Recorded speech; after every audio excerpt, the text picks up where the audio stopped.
This how-to video is going to describe a new feature that's available in the Allegro PCB Designer with design planning option. So we would need at least that license level. So if we go to the file change editor, I've got an Allegro PCB Designer license plus the design planning option. So in this instance, I've got a couple of byte lanes here, and I maybe need to route from kind of my FPGA down to my connector. And the normal sequence is I'd probably start manually routing here. I might use some of the group routing techniques. I'd route it up to kind of this kind of area, and then I'd think, oh right, I need to do some swaps there, maybe make some changes. So I'd then make the swaps, reroute, and it's a kind of a bit of a to and fro situation where you're kind of routing from one end and then making the swaps necessary, or swapping tracks around, rerouting from a different escape plan. Now, using something called the auto interactive breakout technology, or the AIBT command, will give me the ability to use flow planning. So we can obviously have the flow line that's been around in the Allegro license for quite a long time now.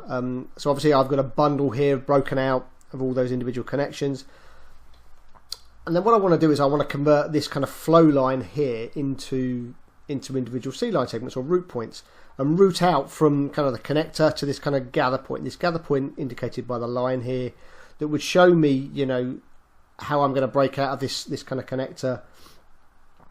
So what we'll do is, first of all, we'll enable the split view, so I can now see both ends of the flow line relatively easy and quickly.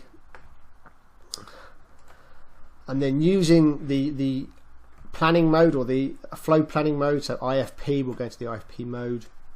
I can window select the two bundles that I have, right mouse button, and I've got some new commands. I've got the auto interactive breakout commands here, and I've also got some sequence commands. So we'll do the auto interactive breakout. We can break out either the closest end, which would be the closest end to the mouse, or I could break out both ends. So we'll just go for the both end breakout.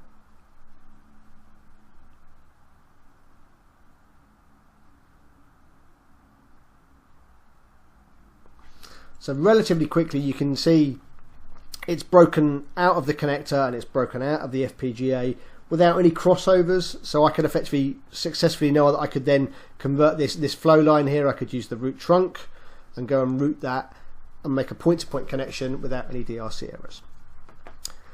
Now, the other thing that AIBT has also given me is something called the sequence. So, you know, being a PCB designer, everybody wants to maybe tweak things. So I might specifically want to bring this track down the outside of this one.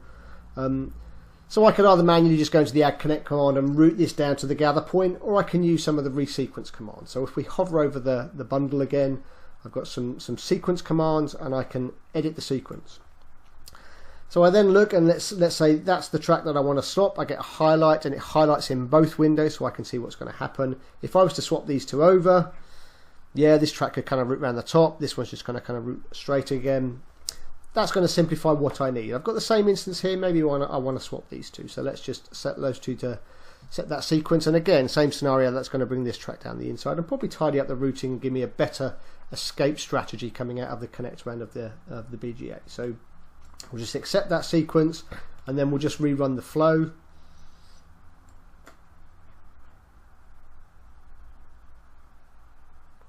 That's just swapped those two. That's made a really good job of that. I'm happy with that. So I can then look at converting this. So let's go and route the trunk, effectively go and do the point-to-point from here up to here and work your way out based on the tracking gap spacings that you've got set from a constraint manager rule point of view.